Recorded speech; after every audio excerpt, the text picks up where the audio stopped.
More than 100,000 people are still moving to Colorado every single year. And guys, most of them picture the exact same life when they get here. The mountains on the weekends, sunshine in February, and maybe even a newer house with some actual room to breathe. That version of Colorado absolutely exists, and I live it. But guys, moving to Denver in 2026 looks nothing like it did just a few years ago. Prices have shifted. Entire communities exist today where there was nothing but dirt 3 years ago. And the smartest place to land might not even be on your radar yet. Two people can move here this year with the exact same budget. One ends up loving it, and the other spends a year wondering why it never clicked. And the difference almost never comes down to the house. It comes to where you land and the order you make your decisions in. So before you build your whole plan of Zillow searches, Instagram Reels, and one weekend trip out here, let's get into what this move actually looks like in 2026. What it really costs, where the metro is growing, and how to pick the right area the first time. And guys, towards the end, I'll tell you the number one mistake I see people make that sends families packing back out of Colorado within a year.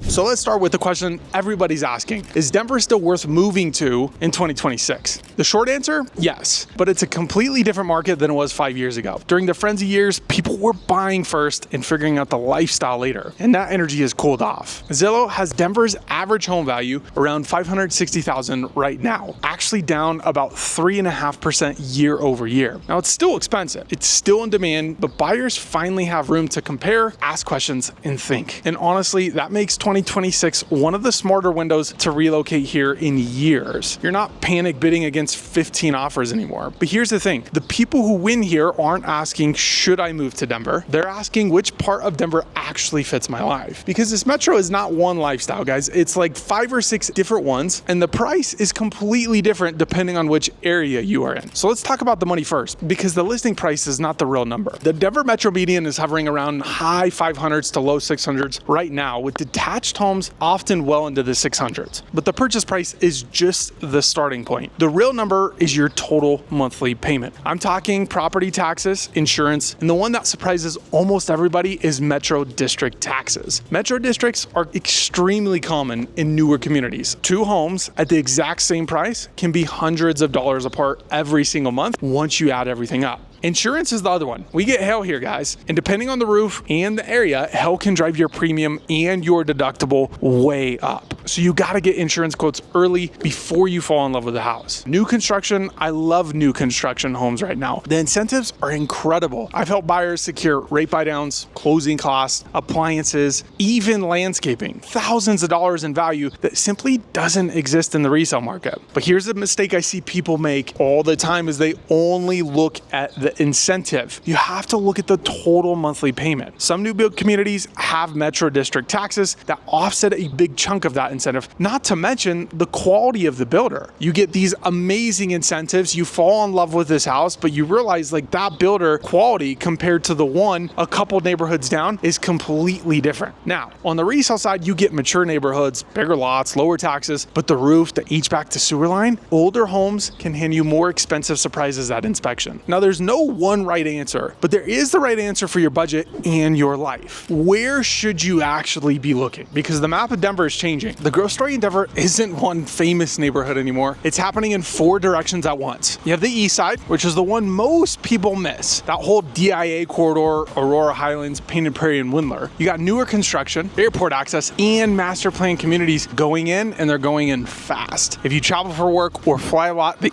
east side can make more sense than people expect. One honest caveat though is not all of it is built out yet. So you might be waiting a year, 2, maybe even 5. You just don't know until restaurant and retail really establish in that area. Some buyers love getting in early, but others, you guys want everything finished on day 1. So figuring out which one you are can make or break the location. Now down south, look at Sterling Ranch. You're right by Chatfield, the trails, and the foothills. It's about getting as much Colorado into your week as possible without living in the mountains. Up north, Barefoot Lakes, Erie, Brighton, that conversation is about space, newer homes, and more house for the money. In the city itself, it's rebuilding from the inside. Rhino already transformed, and it's absolutely incredible. Whether you guys end up living there or looking there, that is definitely a place where you should go take a look and try out for lunch. And right next door is the National Western Center, which is expanding from 110 acres to 250 acres. Then you have Ball Arena, and that redevelopment has already been approved to add 6,000 housing units. Now,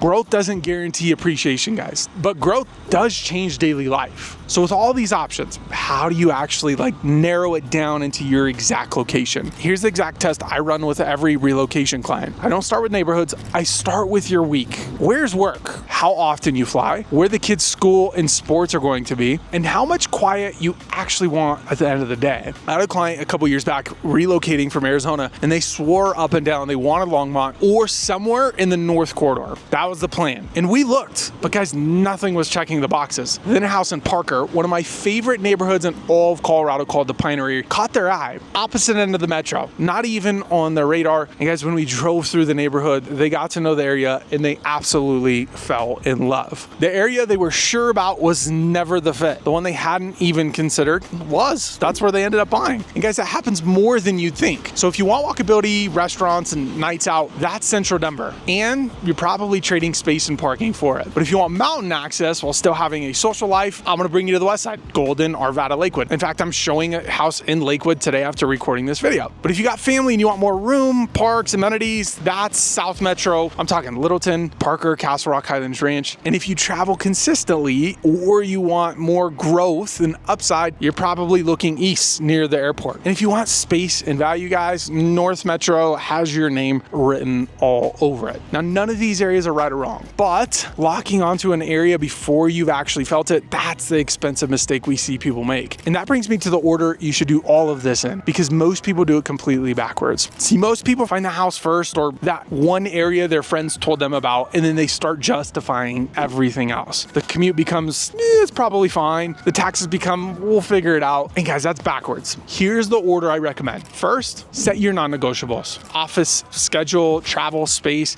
the things that would actually break the move. Second, we want to set your monthly payment comfort number. Not the approval number, but the number that lets you buy the house and still go to the restaurants, take trips, and live your life after closing. Third is we want to test the location. Drive the commute at the actual time of day you'd be driving it. Not Sunday at 10:30 in the morning, because that tells you nothing. And fourth, then we tour homes. So to recap, we have non-negotiables, what's your monthly comfort number, the location test, and then we go tour homes in that order. And that's exactly what we're doing for our clients who are coming here this week. We're going to tour 2 different parts of the metro with them, but we walked them through this process on a Zoom call, and here we are about to tour homes in the next couple of days. Because when you do it that way, you take most of the risk out of this move before you ever step into a showing. Which brings me to what I promised you at the start, the mistake that makes people leave Colorado within a year. See guys, the number one mistake is moving here for the postcard instead of your actual life. Like I mentioned, I had a family relocate from Texas. Absolutely great house. They loved their house. Great community on paper, but they just never really felt connected to the area. So a year later, I got the call, so bummed because we created a friendship, but they're ready to move back home. I've had other kinds buy incredible mountain properties, rivers running through the front yard, only to call me a few years later wanting restaurants, coffee shops, and community. In both cases, the house was never the problem. The fit was. The people who love it here matched the move to their real life, not the highlight reel.